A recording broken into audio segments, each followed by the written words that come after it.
Welcome back, MTG Joe here. Today we're doing another installment of the weekly metagame breakdown where I walk you through the best performing decks on the MTG Arena ladder. So this one's going to be MTG Arena ladder focused. We do a second video for the standard format based on tournament results, either large tournaments, MTGO results. So we kind of look at the difference between. Usually the ladder kind of favors volume of games where tournaments kind of have a little bit more mid-range focus, but we're going to look at both over the course of the week. We'll get you all the updated information in terms of what decks are performing the best for standard best 3. If you're a best of 1 standard gamer, there's a separate video for that, and we'll continue covering the rest of the formats leading up on Arena, whether it be Explorer, which is getting Pioneer Masters coming soon, Historic, or Timeless as well. So we are looking at data from UntapedGG, companion tool that runs alongside Arena's client. Tracks your win rates, deck collections, whole bunch of stats, aggregates it into a bunch of user-related data that we get nice summaries in terms of what volume of decks are being played in terms of metagame distributions, but also the corresponding win rates for those decks as well.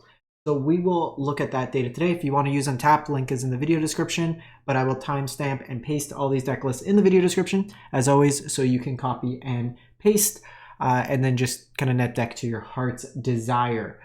So we will get started with the popularity of decks, and then we'll go into the deck lists themselves. Because it's the last like 4 or 5 days of the month, we're going to be focusing Mythic Rank only. So seeing kind of the push to get to the top 1200, 250 to kind of secure your invite for the next month's qualifier weekend. So looking at the distribution, Golgari is the most played deck, Golgari Midrange at about 14%. Mono Red's 10%, Dimir Midrange is just a shade under 10. The domain Zur piles are about 10%, so pretty even spread. We have Mono White Control at 5.3, Boros Burn at 4, Oculus at 4, and then Azorius Enchantments rounding it up at 1.4. So just kind of looking at the trend, we see Golgari climbing up, whereas things like Mono Red and Dimir have kind of static plateau. Sorry, had to sneeze. Snuck up on me. But if we look at Dimir Midrange, like it peaked at like 20%, Mono Red. So we were seeing Golgari kind of climb up more recently. So we're going to look into it. Best of 3, 22,000 games played, November 18th through the 25th. Mythic to Mythic. Highest win rate deck is surprisingly Boros Prowess Burn. That is 74%, 43 games played.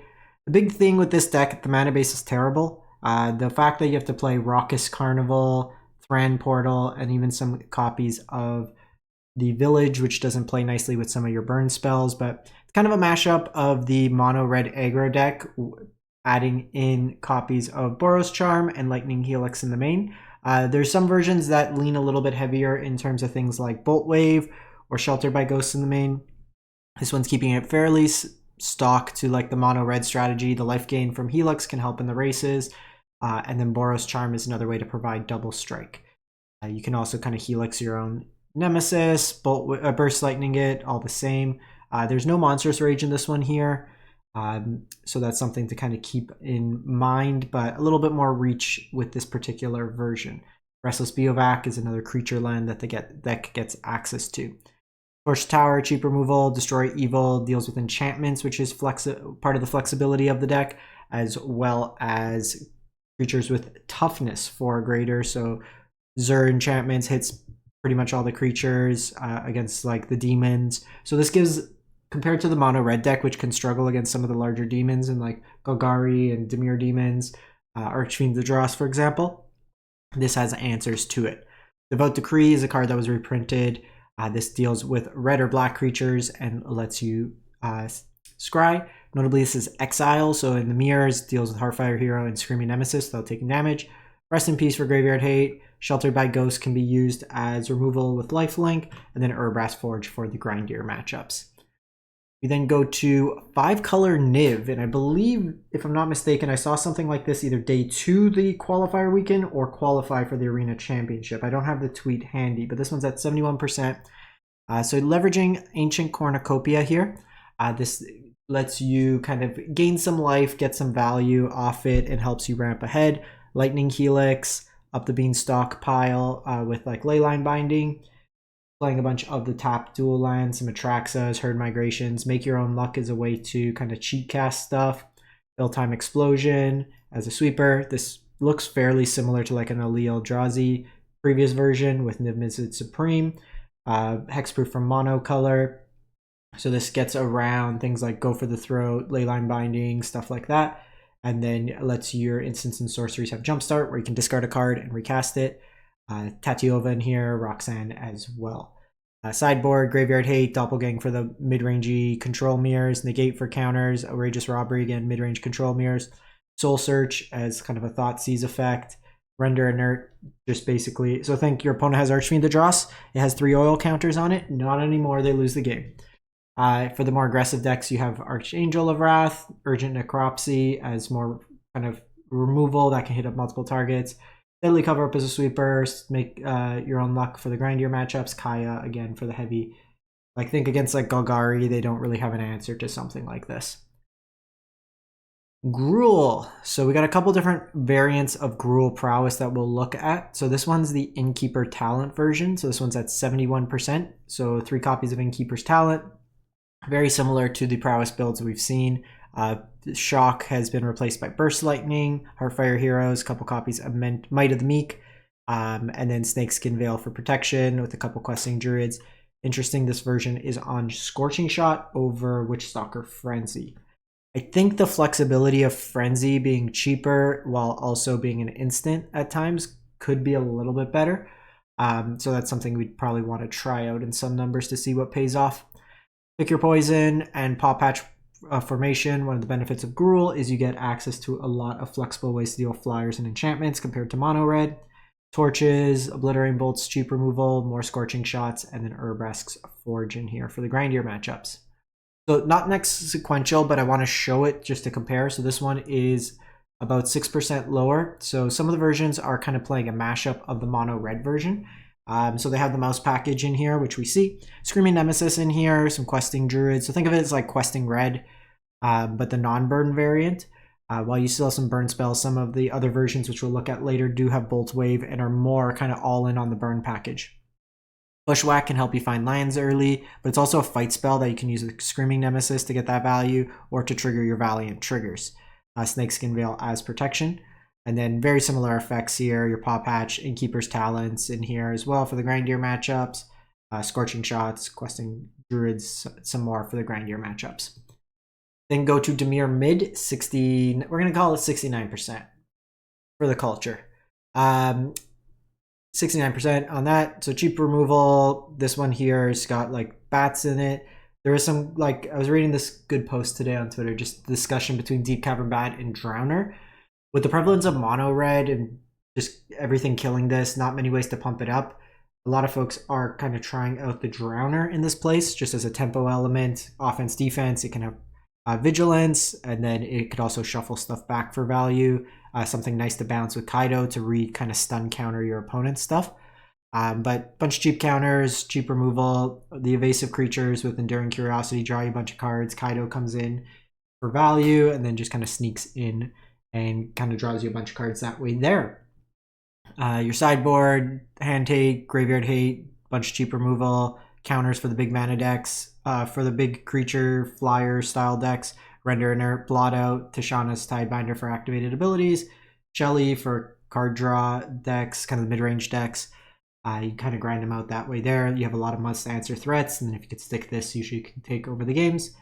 Legion End, or sorry, not the Legion End, the End for decks. Think like with Jace, if you want to hit that, or like some key cards like creatures, planeswalkers, or the smaller decks. The Doomsday Excruciator is kind of interesting, I guess, for like the mid-range mono white matchups, stuff like that are going long, because you basically have close to the combo of Doomsday Excruciator and Restless Reek. You can kind of lock them out of the game by just casting this and then milling them out. You could also play Jace in this spot. It is a little bit harder to cast because you're playing 4 islands in this compared to the Dimir Demons list, where the mana base is really built to cast this Doomsday Excruciator. Mono white control has been on an uptick. So this particular version will play some blue lands with the treasure tokens to have Jace in the side, just if you're wondering why is there a Meticulous Archive in here. The archive also counts as a plains for laydown arms. Bunch of cheap removal, exile, stuff like that. Beza's, Caretaker's Talents. Someone in my Discord got to day 2 and got 4 wins at the Arena Championship playing this list. Season a Burrow in here, flexible return stuff, exile stuff, make a bunch of creatures, Sunfalls, Virtue of Loyalty. So a bunch of ways to make tokens, make them bigger over time, grind out value with Fountain Port, a bunch of ways to draw cards in this kind of mono-white mid-rangey control deck. Authority for the aggressive decks, along with Smite. Exercise deals the artifacts, enchantments, and big stuff. Rest in Peace for Graveyard Hate. Split Up as another cheap sweeper. And then the Jace in the side for the mid-rangey, like the Mirrors, Domain. Anything that's kind of trying to go long, draws a bunch of cards, you can mill them out that way there. Then go to Mono Red. Pretty much stock Mono Red from last few weeks, 67% on this one. So quick scan, nothing really different in the main board. 21 lands. You got your Frenzies, Nemesis on the top end, Mouse package. The sideboard does have access to 3 Sunspine links, 3 Forge in this particular one. Against Golgari, some of the greedier mana bases in Dimir can be some additional reach, and is another way to shut off some of the incidental life gain. Fealty for like the demon matchups, anything with like 6/6s that you have a tough time with dealing, and then Barrages and Torch the Towers for cheap removal options. Moving on, we head to Golgari. So this one's at 66%. So this is a little bit more creature-heavy version. No Caustic Broncos, but you have the Demon package, Archfiend, plus the Unholy Annex, Sheoldred, Sentinel, you got your Preachers, Glissa in here. Llanowar Elf kind of gets you ahead on curve with some of these. Mosswood for card draw, Scavenging Ooze for main board, Graveyard Hate, and Lifelink. And then just a bunch of cheap removal, Duress for Hand Hate mixed in. A lot of these decks are starting to adopt Soulstone Sanctuary. So while it always remains a land, it's another creature land for the deck, but it is one that has all creature types, so it does count as a demon. So it works with the Unholy Annex, which is nice. Cheap removal options with Cut Down, Disfigure, Dreams of Steel and Oil. Think of it as like Duress for kind of the creature heavier decks. More Duresses, more Scavenging Ooze, Terra Sunder, very flexible, Artifact Enchantment Hate. Choking Miasma is a sweeper for go wide decks. Maelstrom Pulse can deal with pretty much any permanent type, especially good with like tokens and stuff like that. They Herd Migration, you hit all of them. Tranquil Fillback, Artifact Enchantment, Graveyard Hate, Life Gain, just a flexible card. Aclazot's in here. Gix Command. Aclazot's good in like grindy black-based matchups. They don't usually have a way to exile it. And Vivian Reed, just kind of a value engine card. Card Advantage, blows up for artifacts, enchantments, or flying creatures as well. 4-color Zur Domain. So this one's the Overlord package, Overlord of the Flood Pits. Sorry, this one's at 62%. Hauntwoods and Mistmoors. So you cast them for their impending cost, and then you can animate them with Zur, and they attack right away and get the trigger. You can do the line turn 3 Hauntwoods, turn 4 cast Zur, and have enough mana to activate it. You can also scroll shift them, where you exile them and cast for impending, exile them, they come back as creatures, so you get double the value there. Cheap removal and Get Lost up the Beanstalk. Temporary Lockdown as a sweeper. You have your Herd Migration, Leyline Bindings. So well. Sideboard, just cheap removal, Graveyard Hate, Doppelgang for the mid-range control matchups. Negates as a cheap counter, not on my watch for the aggressive decks. Paw Patch for kind of demon decks, enchantment decks, stuff of that nature. And then Lockdown for the aggressive decks. Boros Auras, 61%. So has the mouse package. So Emberheart Challenger, Manifold Mouse, Heartfire Hero with Optimistic Scavenger in here. With this one here, you're kind of what's called putting on pants, where you throw in a bunch of enchantments that make them really large, so you kind of build your own version of Exodia. This scales with the number of enchantments you have. You have protection with Shard Mage Rescue plus Surge of Salvation. Sheltered by Ghost is removal and ward and lifelink. You have Feather of Flight for flying and its cycles. Demonic Ruckus for Trample Menace. So you build a big creature, give it double strike with Manifold Mouse, and kind of crash in that way there. Surge of Salvation some more for protection, Torch as removal, Destroy Evil as we covered. So a lot of kind of the elements of the other Boros deck, plus Ur's Brass Forge for the grindier matchups. I think I have most of the cards of this anyways, probably to build in paper as well. Might give this one a shot. We have Gruul Burn. So this is the burn variant that we were talking about. So 60%. So it's the lowest of the versions.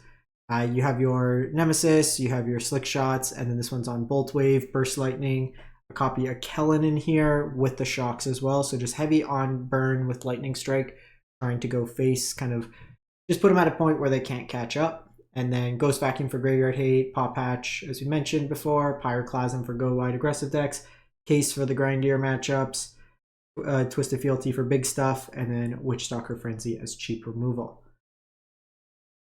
A deck that's been picking up in terms of play rate recently, it's a pretty cheap deck as well to build in paper. It is Simic Beanstalk, Simic Terror. So what you're trying to do with this deck is play a bunch of cheap instants and sorceries, things that like cycle for lands, and what you're trying to do is cheat out cheap copies of Eddy Mark Crab as well as Tolarian Terror for as little as 1 to 2 mana. Without up the Beanstalk out, you get to draw a card off it. This town ain't big enough, can bounce your own spells to recast things like the Crab to draw more cards while tapping down your opponent's stuff. Reset your Storm Chaser's talent, but can also be used to bounce your opponent's stuff. You have Unsummon and Into the Floodmaw as cheap bounce effects. You might ask why not max out on Into the Floodmaw since it's more flexible. Well, Unsummon can target your own stuff, both for protection and to reset to draw some extra cards. Ghost Vacuum for Graveyard Hate. The minor misstep I think is for like mono red or like cheap decks, but I would probably just play more Unsummon effects if that's the case. I don't see it being good against like a lot of the field. Pick your poison as flexible removal along with Paw Patch. Unable to Scream as cheap kind of removal. Herbology. Instructor gains you life, can be bounced back over and over again. Monstrous Emergence as a fight spell that can leverage the creatures in your hand as opposed to on the battlefield, and then negate as cheap counters. So another deck, so this one we're just going to cover from Ben's brackets, but a deck you'll probably see around. They went 52 and 33 with it, but it is the Floodcaller Temur Prowess Otters deck. So this deck here is leveraging Enduring Vitality to have your creatures tap for mana. With Valley Floodcaller out, all your Otters tap for mana, and then whenever you cast a non-creature spell, they untap, so you can basically generate a whole bunch of mana. It makes them all have like pseudo prowess as well. With this town ain't big enough, you can keep bouncing back your like Storm Chaser's talent and up the Beanstalk to draw cards, netting mana each time, and then you keep leveling up Storm Chaser's talent to keep getting back this town ain't big enough, kind of loop it in that respect. Again, Graveyard Hate, Flood Patroners, tap down stuff, Herbology Instructor, as we mentioned, for life gain, Paw Patch, cheap removal options, Beanstalk for the grindier matchups, Screaming Nemesis for mono red in the aggressive decks. You can also, as a way to like hit it, so that way you could shut off your opponent's life gain, and then dissection tools for the aggressive decks. Just make a big life linker and gain some life that way there. I'm not going to go into deep dive, but I'm just going to share the results. 2 decks people always are asking about or might wonder why they're not covering. Boros Oculus is at 43% for the week. It's just not doing that well. Similar, we saw quite a big drop in best of 1 as well with this, as well as the Dimir Demons list, the one that won Worlds, is at 35%. So these are 2 decks you may want to either hedge off for the week if you're trying to make your final push, or reconfigure because it seems like the meta's moved on and these decks haven't adapted enough to kind of keep up in that respect. Wouldn't be surprised if either of these show up in future weeks with some configuration changes or depending on how the meta shifts, but for this week they're just not doing that. So that's it for the week. Let me know what you think, what you've been playing. We'll catch you next time. Thanks.